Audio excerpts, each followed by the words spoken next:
Talks classic rock. Q1043. I say good morning to Arielle Curry, the Salvation Army's Eastern Territory Anti-Human Trafficking Program Coordinator. The reason I asked Arielle to join us is that the Salvation Army is out with a documentary called Hope, Stories of Survival, and it's really about sexual trafficking, sex trafficking. I know it comes under the big banner, human trafficking, but it follows the stories of three women, three very courageous women who came from different backgrounds and all ended up being the victims of sex traffickers. First of all, thank you so much for joining us. Tell us about what it is you do in your job, Arielle. Yeah, thank you so much for having me. Excuse me. So in my role, I oversee all anti-trafficking services for the Salvation Army on the East Coast. So basically from Maine to Delaware to Puerto Rico, any anti-trafficking programs we have in those states. We have about 12 programs down the East Coast, and I support the incredible directors on the ground, the program on the ground that are working directly with survivors of either sexual trafficking or labor trafficking. What percentage of homeless youth would you estimate are victims of sex trafficking?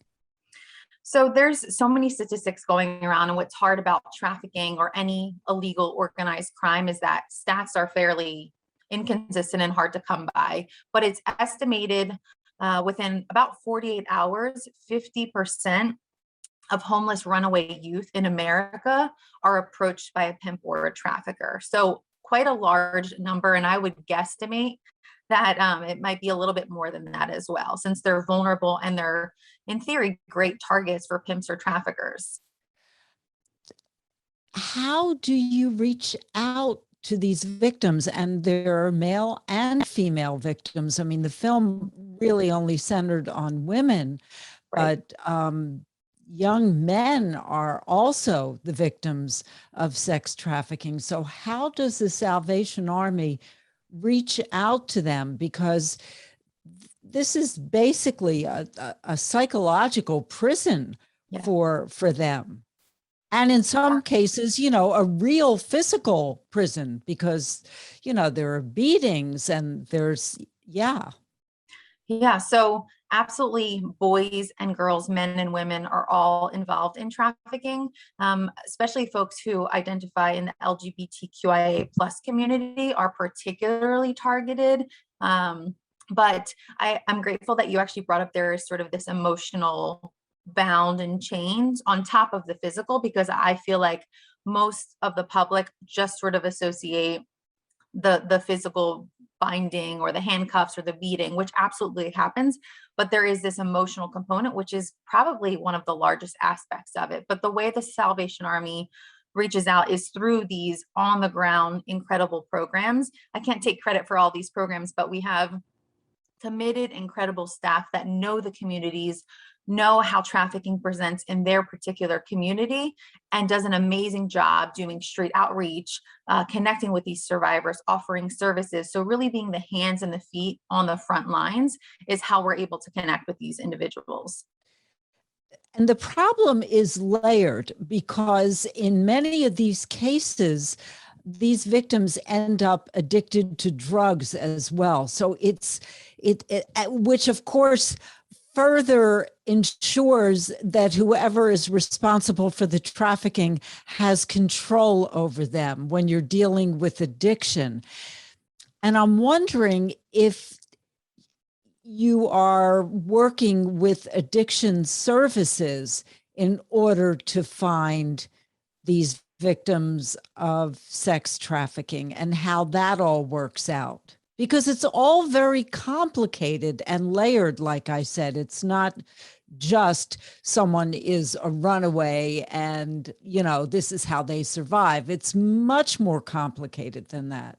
Yeah, I'm actually incredibly grateful that you brought that up. I've never had someone ask me that, but it's so important because the substance abuse disorder and trafficking go hand in hand. And we really can't talk about trafficking if we're not going to acknowledge that piece of addiction. And so, yes, absolutely. Either individuals are meeting their trafficker with a pre-existing substance abuse disorder, or their trafficker, as you said, is using drugs as a means to keep them compliant and keep them there. And so it's that much harder once your, let's say your pimp, your trafficker is also your drug dealer and giving you, let's say heroin every single day to then leave that individual. There's so many layers of coercion. And so we absolutely have to address the drugs and the substance abuse in a lot of ways before we can even start working on the trauma. So I've seen a lot of well-intentioned social services or providers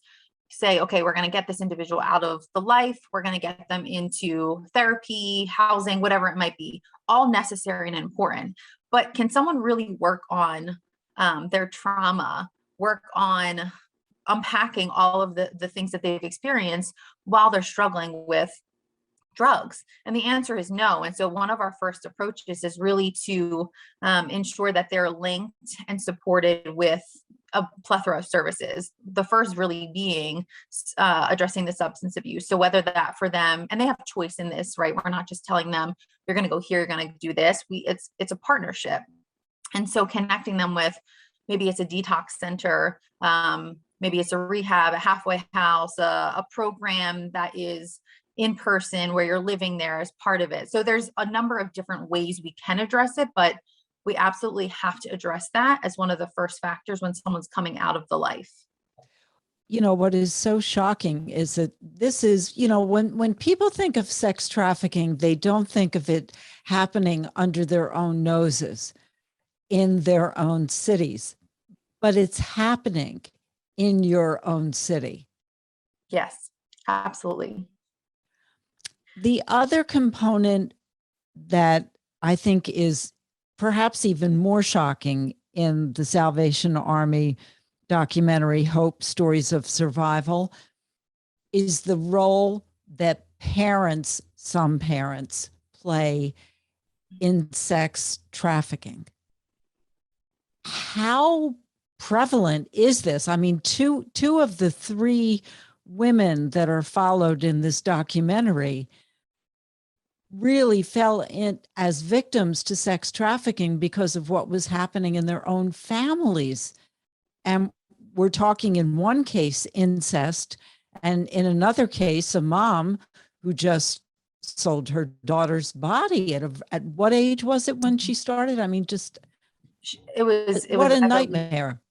Yeah. And I think that familial trafficking is not discussed enough, or, in general. And I think that people just think of sort of the movie Taken or Law and Order SVU, and that it's the random person sort of coming into your life, which certainly happens. But what we see more than anything is familial trafficking. And so, wait a minute. So is that a bigger component than the drug addiction? So it depends where you're looking. I would say in America, the drug addiction or the substance abuse and familial trafficking can go hand in hand. I've also seen it in both instances. So the concept of familial trafficking is not by any means a minority in the discussion of trafficking. It is a heavy part of it. Majority of the survivors that I've personally worked with over the years, I would say comfortably half of them were familial trafficking cases. Either it is in the instance that you referenced, the one survivor who her mom sort of, if you will, pimped her out for money or for drugs. I would say that is a huge part of it. And so we have to talk about it, because when we're educating the public, we're kind of giving them only one side of the equation, when the reality is family supports and relationships in the family unit are a huge component to trafficking. In the case of, and she was a girl, she wasn't even a young woman when she was pimped out by her mom. So she ended up in foster care, which was correct. But the system likes to reunite children with their biological parents. And in this case, it was the worst thing that could have happened to this young woman. Yeah. What So do you do about that? And how do you know?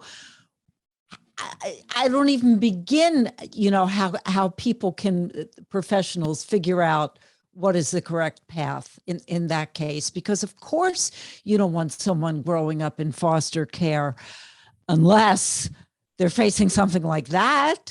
right.